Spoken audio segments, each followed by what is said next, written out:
This is running absolutely parallel to Darwin's theory of evolution. This is 15,000 years ago. Evolutionary memory is deciding that you only take human form. So he looked at his evolutionary memory and he says, first we were fish. He even mentions this. Unless there is some significant change in the solar system, you cannot evolve physically.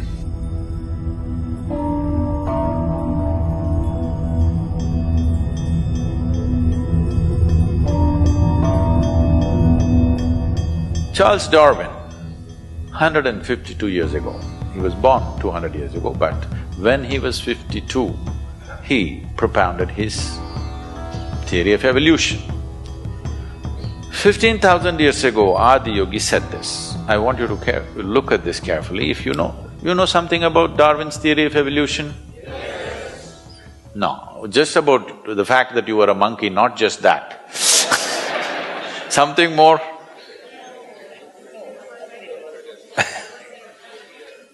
That one knowledge is good, but Adi Yogi said the first form of life on this planet was in water. Well, you have heard about this in so many different ways. People told you there are 9 avatars. Yes? Can you tell me what are the 9 avatars? Matsya avatar? No, don't jump. Kurma avatar? Varaha? No. Narasimha? Vamana? Parashurama? Rama? Krishna? Buddha. 9. Now, you must understand this. Right now, people have started looking at these names as people. Look at them as qualities. First form of life was fish. Darwin also agrees. It was in the water. Second development on the planet is amphibious life, Kurma Avtara. Half in the water, started picnicking on the land. Then many other creatures in between. But the next significant life is mammalian life. Among the mammals, the first one is the boar. Even today, you will see, you have wild boar in Rajasthan? Okay. Wild boar or a pig is the most physical animal of all the animals you will find. In the sense, it is so strongly rooted in its body that even, if people go to hunt a wild boar or something, you can't kill it easily. Where we are next to the rainforest. There are tribal villages. These boys who go to school, I'm talking about 10, 12-year-old boys, when they're coming back, if they see a deer, they will take sticks, they'll just pick up sticks somewhere, attack the deer and kill it. I'm saying school boys with a stick. That's how other mammals are made. You also, one knock on your head, you'll fall dead. But this is not the way a wild boar is. It doesn't die easily because it's so rooted in its physicality. Even today, if you see somebody overly physical, you say he is like a pig. No? Because pig represents excessive physicality. So the first mammal he is describing is a boar or a pig. What is next? Narasimha, half man, half animal. Next is Vamana, a dwarfed man.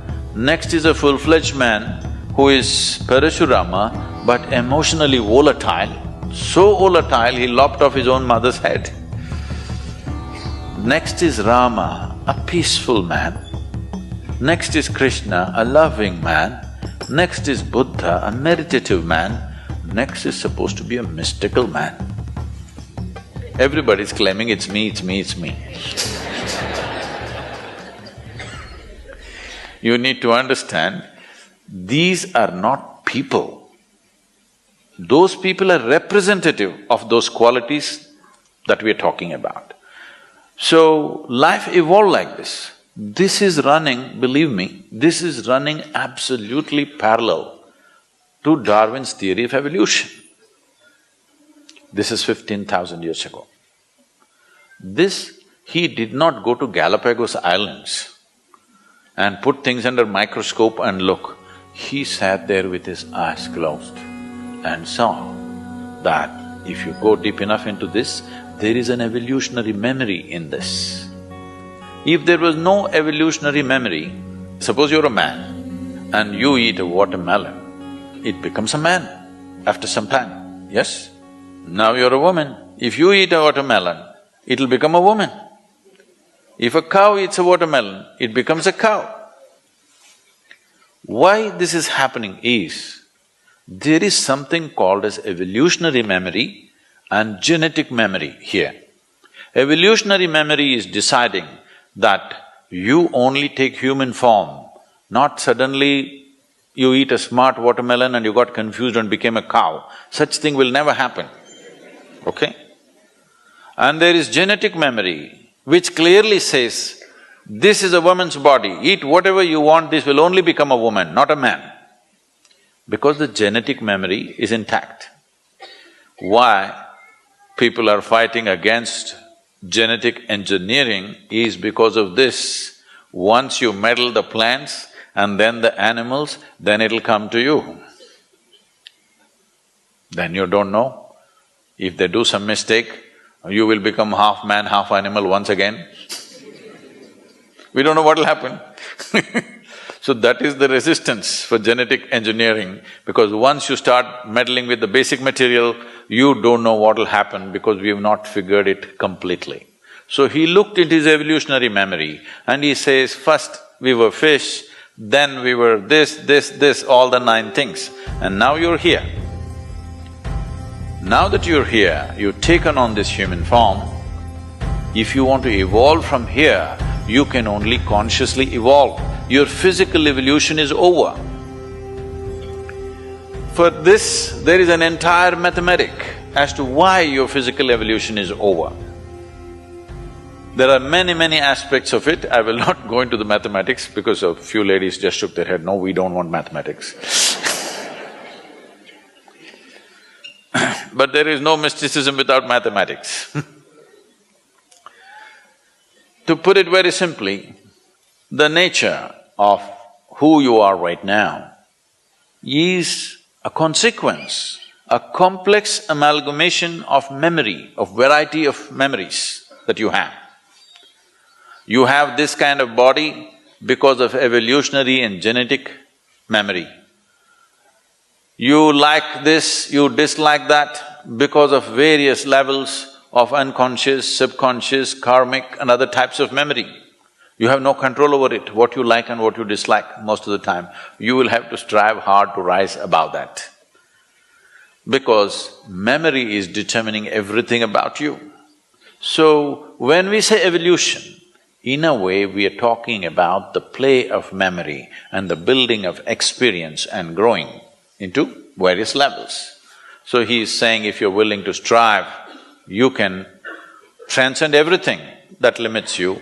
Only thing is, your physical body is not designed to change anymore, because with this solar system, he even mentions this, unless there is some significant change in the solar system, you cannot evolve physically. They naturally asked, you have grasped so much but our brains are struggling, can we grow this a little bit? He said no, in a different way, but today modern neuroscientists are saying this. Your brain consumes 20% of the energy generated in this body. Though it is only this much, I'm sorry, am I showing too small? Okay. Though it is only this much and it is lightweight because mostly it's air, in spite of that, it consumes 20% of the energy generated in your body. The rest of the body, so much, consumes remaining 80%. So if you want to increase your intelligence, whatever, if you increase the size of the brain, the amount of power needed for that, body cannot provide. So you cannot increase the size of your brain. Another way of making this happen is, you can pack more neurons into the same size. Then you may have sparkling intelligence, but there will be enormous cross-connections and confusion all the time, and you will become super restless. Some of you may have children like this at home. They're super restless, they're intelligent, but they're all over the place because too many neurons are packed in their brain. Now immediately you take them to a doctor, they will give them one of the three alphabets, ADD, ADY, XYZ, something something, MNOP. No, you should not start medication. What you need to do is, if you have a child like that, you must take time, make them walk in the nature, take them for 3-day trek in the desert, go and swim somewhere, expose them to nature and lots of physical activity.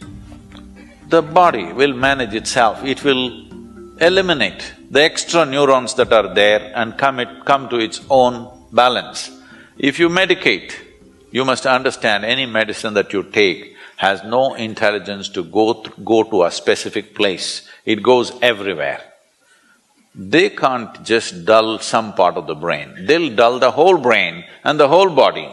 You'll destroy a child's life very early simply because somebody is eager to give pharmaceuticals. Anyway, so he offered this dimension that if you're willing to strive, you can transcend all limitations. Whatever the limits nature has set for us, every one of those things can be crossed if only you're willing to strive. This is what Adiyogi conveyed to them and then started giving out methods how to transcend their present limitations. People just believe this is how we are, even now, right? This is how we are. No, no, no, this is not how you are. Unfortunately, this is how you made yourself to be. But you can also make yourself to be more and more and more in many different ways. Have you seen in the same day, sometimes you're wonderful, sometimes you're horrible?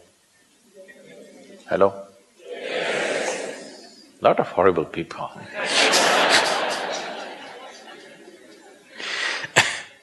So I'm saying, you always think it happened to you. No, no. You can make yourself wonderful, you can make yourself horrible, isn't it?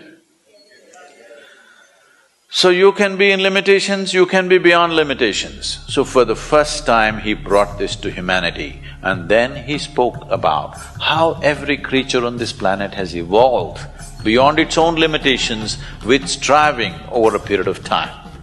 Or in other words, he propounded the theory of evolution 15,000 years ago. आकाश की गहराइयों में एक नदी से बह रहे